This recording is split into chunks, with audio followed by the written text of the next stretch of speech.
So I'm going to talk to you today about a different way of looking at what real is.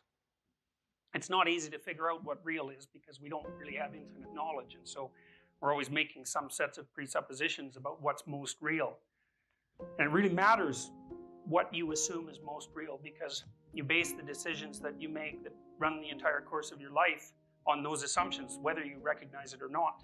And if you get the assumptions wrong, or even if you leave them incomplete, you're going to pay a big price for it. And the assumptions that we use in our culture, although they've enabled us to develop a tremendously potent technology, are incomplete in ways that have also cost us and that are extremely dangerous. Since the scientific age began, we've lived in a universe where the bottom strata of reality is considered to be something that's dead, like dirt. It's matter. It's objective. It's external. And there isn't any element of it that lends any reality to phenomena like meaning or purpose. That's all been relegated to the subjective and in some ways to the illusory. But it's by no means self-evident that that set of presuppositions is correct, because we lack infinite knowledge, and there's many things about the structure of being that we don't understand. The main one being consciousness.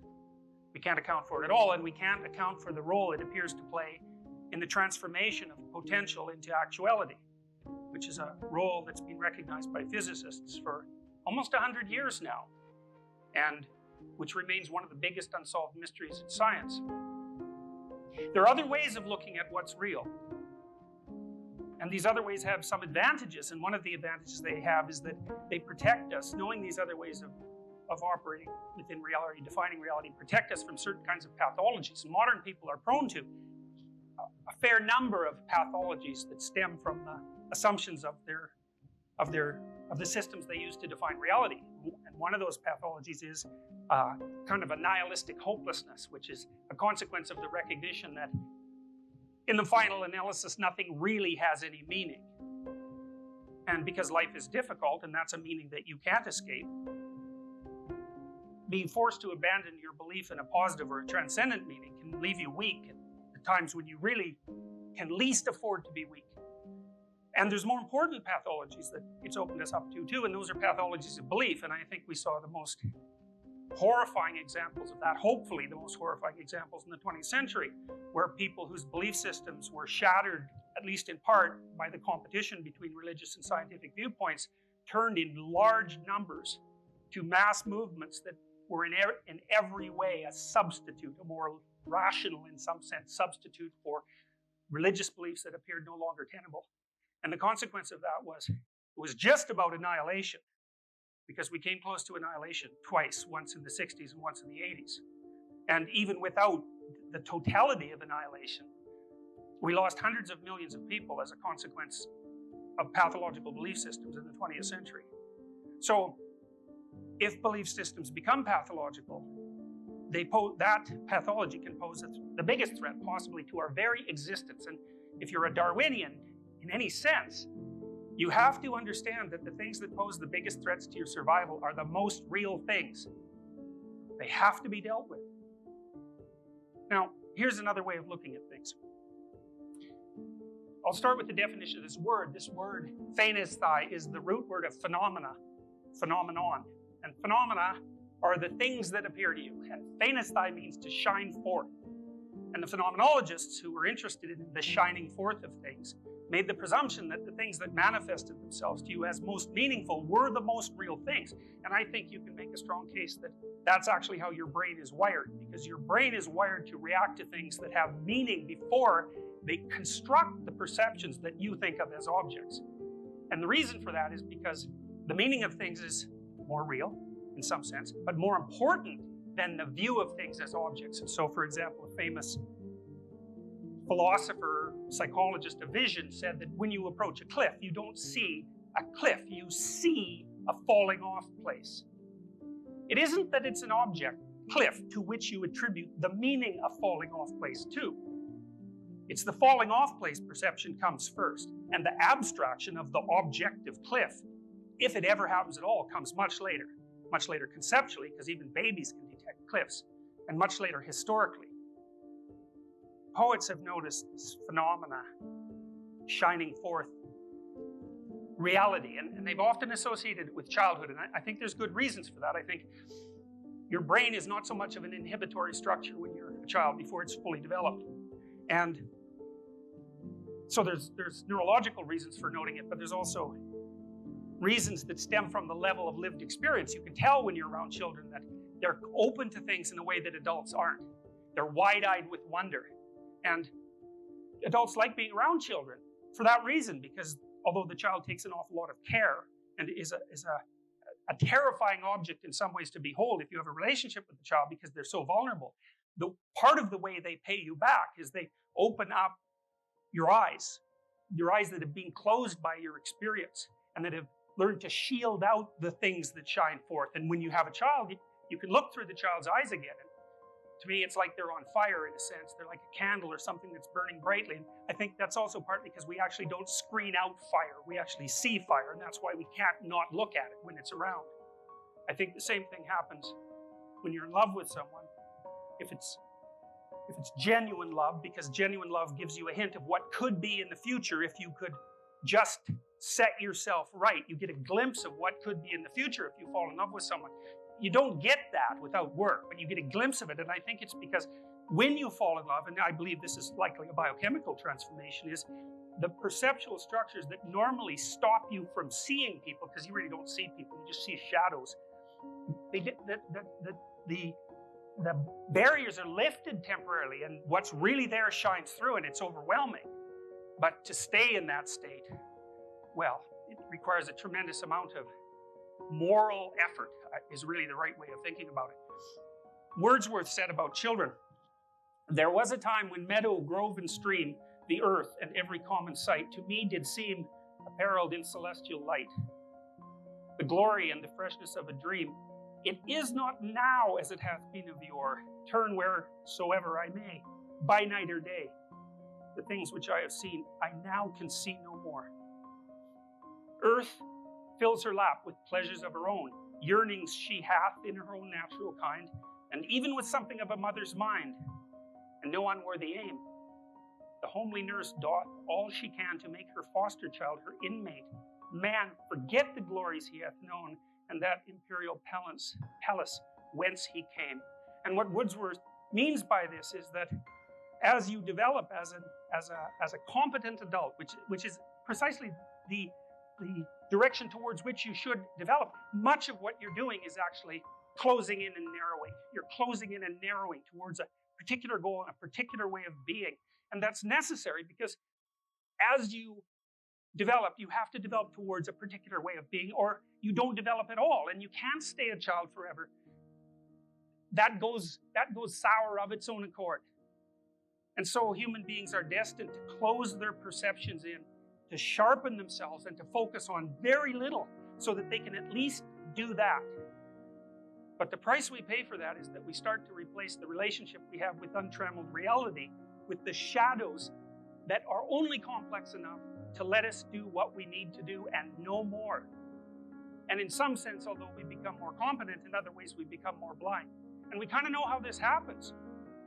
It happens from the bottom up. Now, this is a Magritte painting, and the painting has an obvious meaning in a sense, which is that we're blinded even to what's right in front of us by the objects that we see. And we think that seeing is letting in the light, but it's only letting in a very small fraction of the light because we're only capable of contemplating a small fraction of everything whenever we're doing any particular thing. And so very much of what we're doing is screening things out. Very much of your cortex is inhibitory. And Magritte is trying to get at that with that idea. It's like there's a businessman there. He's dressed in his uniform. He can't see beyond the immediate thing that's in front of his eyes. How does that happen? Well, let's say you're a baby. The first thing you build your body from the bottom up. You build your perceptual and action structures from the bottom up. You learn to move your arm. You learn to close your hand. then you learn to do things that are practical with those abilities. You lift a spoon, well, you have to do that to feed yourself. You learn to move a plate. You learn to set the table. That's starting to become social now because you can set the table for you and for other people. You learn to make a meal. That's a more complex sequencing of motor activities and perceptual abilities that's very focused. As you continue to develop, the things you chain together become more and more complex, but also more specific. You have to care for your family, which means there's all sorts of other things you're not doing. You have to find a good job, which almost everyone, when they're young, experiences as the contemplation of a limitation. Well, not everyone, but many people think, oh no, I'm going to have to settle for this role. I don't want to only be that role, but it's better to be that role than no role at all. And maybe the way through the role to the other side is through the role, not around it. There's no avoiding the responsibility of narrowing and shaping and specializing. Be a good parent. Well, that's a sacrifice you make for the next generation. Be a good partner. The same thing. Be a good citizen. It's easy for young people in particular to be skeptical of that because the old society is always corrupt and archaic and blind, and to become a member of that seems to be in part to allow yourself to adopt that same aged blindness. But that thing also educates you. It shapes every word you speak. It's something that you have to be grateful to, even in its aged and archaic form. And it's part of the necessities of human responsibility that you become a good citizen. And that means, in some sense, giving up more of what could be, at least to sustain what is. There's a satirical song from the late 1890s English. I am the very model of a modern major general. I've information, vegetable, animal, and mineral. I know the kings of England, and I quote the fights historical, from Marathon to Waterloo, in order categorical. And the satire is, well, he has the knowledge, he's an official functionary, and it's very difficult to do that, but in the same way, it's very limited and categorical, and of course an artist would object to that. But it's better than nothing at all, and that's the alternative. Well, above that, maybe what's above good citizen? Because sometimes good citizen is not so good. If you were a good citizen of Nazi Germany or a good citizen of the Soviet Union or of Mao's China, you were narrowed in a particular way, and then maybe in a necessary way, but also in a very pathological way. And so it seems to be that there has to be something, even though adopting that restricted viewpoint is necessary, there has to be something above it. And I think that's also the thing that can restore the sense you have of a true entanglement with the deepest and most meaningful realities of life. And that's the issue of being a good person. It's above being a citizen. It's something else. It has something to do with the development of individuality. And I think we're also wired for that. So it looks like we're wired to lose what we had, to specialize. But then once we're specialized, to reopen. Once we've got the skills built into our body and then can handle reality because we're more adapted and more fluid and more flexible, then we can start opening the doors again. And I believe that your nervous system is set up to help you do that if you don't interfere with it, if you notice. And you notice that by paying attention to the things that manifest themselves to you, that shine forth as interesting. They grab you. And where you're grabbed is where the obscuring map you live in isn't obscuring the reality that's underneath. It's like there's a hole in the map, and the light shines through that, and you're attracted to that, and that will pull you along. And that's when your interest is seized by something. That's your nervous system doing that. You don't do that. It's an unconscious force. You could even say it was the world itself talking to you. And the phenomenologists did feel that way. And it's a real phenomenon. It's not a secondary thing, and you know that because you can't live without it. You die, you stultify, you get cynical, you get nihilistic, or you adopt some wild belief system if you don't have the attachment to some genuine life-giving meaning in your own life. And it's a hard thing to follow that because it doesn't necessarily put you into perfect juxtaposition with society, because it's not society. It's not being a good citizen. It's something else. It's also the thing that rebuilds how you would be a good citizen. The Egyptians knew about this a long time ago. They didn't really know they knew, because they acted things out in drama and portrayed them mythologically because they didn't have the capacity to articulate the ideas fully. But the Egyptians worshipped the human eye. And they worshiped the eye because they knew the eye was the thing that paid attention. Like, we're really visual creatures, and your eye is automatically attracted to the things that manifest themselves or shine forth in front of you, and you have to look at them. If you pay attention to the things that shine forth, because what you're seeing is the reality instead of the map, you're gaining access to the real information that's in the world. It's not prepackaged information, because that can be false. It's the real information flowing out from the ground of being, and if you pay attention to that, it will help you move towards the goals that you've already established for yourself as a good citizen, that are part of the inbuilt value structure that you've adopted. But at the same time, it will do something else. It will lead you to transform the nature of those goals. Because as you pursue the thing that guides your interest, and more information is revealed, then by absorbing that information, which is learning essentially, you build yourself into a different person, a stronger and more informed person, and a more intact person, a person with more integrity and with more strength and with more direction. And at the same time, you differentiate your map, and so you're living more and more in the real world. So as you approach your specific goal, even if it's a culturally conditioned goal, the learning that you do along the way transforms you, and it transforms the nature of your goal. Things shine forth. There's a reason for that. And you know that because when you're attending to something you're interested in and you're engaged in it, that's when you're alive. That's when life is worthwhile. It's so worthwhile that in those moments you don't even ask the question about it. The question itself goes away because the meaning that you're united with is so powerful that it can push back the adversity that would otherwise characterize life. Nietzsche said, the person who has a why can bear any how. And that's a really useful thing to know, because you think, well, we're very vulnerable creatures and our life ends catastrophically and terrible things happen, and how can we bear that? And the answer to that is, and always has been, that you have to be in sync with something that's beyond you, because that synchrony gives you the strength that you need to bear your terrible limitations. You see this played out. People know this. Everyone knows this. It's just that our culture isn't good at articulating it. We've lost a lot of this. We haven't developed our knowledge about this as much as we've developed our knowledge of the objective world, and we're paying for it.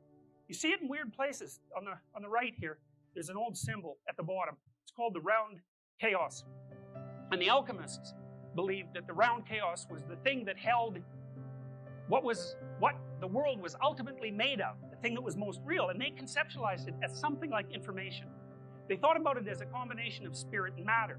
And it was a combination of spirit and matter, which is what information is in a sense, because when you interacted with it, you took some of the information and you built yourself out of it, so that was the spiritual element, and you took some of the information and you built the world out of it, and that was the material element. And they thought of the reality itself as something that preceded the spiritual and the material, and that reality was what shone forth. And that's been dramatized in tales, modern tales of transformation. The most interesting places popped up is in the Harry Potter stories, where central to the Harry Potter theme is a game called Quidditch. And in Quidditch, which is a game, the way you win the game is by playing a game that's sort of outside the Quidditch game. You win the Quidditch game by following this thing that beckons, this golden thing that glimmers and moves around. If you catch that, then you win the game, and so does your whole team. And inside that is the resurrection stone. It's a diamond. It's a jewel. The idea is that if you follow the thing that manifests itself to you as interesting, it will lead you through adversity. It will lead you to do things that are difficult, and as that happens, but not beyond your capacity, because it's tempered for that. What will happen is, as you hit yourself against the world, pursuing what you're interested in, you'll tap yourself into alignment. Your molecules, your structure, internal structure, will become non-contradictory, like the internal structure of a jewel, which is something that reflects light. That makes you hard and durable, and able to bear the terrible conditions of existence without becoming corrupt. T.S. Eliot said something about this. We shall not cease from exploration, and the end of all our exploring will be to arrive where we started and to know the place for the first time. And that's a 5-line summary of the most remarkable elaboration of the nature of the relationship between the individual human consciousness and reality itself that's ever been penned, and the culmination of a system of thought that's been developing over thousands and thousands of years, which we have lost and cannot properly articulate. Follow what you're interested in. It'll take you to adversity, and then through it, it'll transform you from a citizen into an individual, and then the doors will open again. And at that point, you're strong enough to have your life. And at that point, you're strong enough not to fall prey to pathological belief systems and work towards the destruction of things.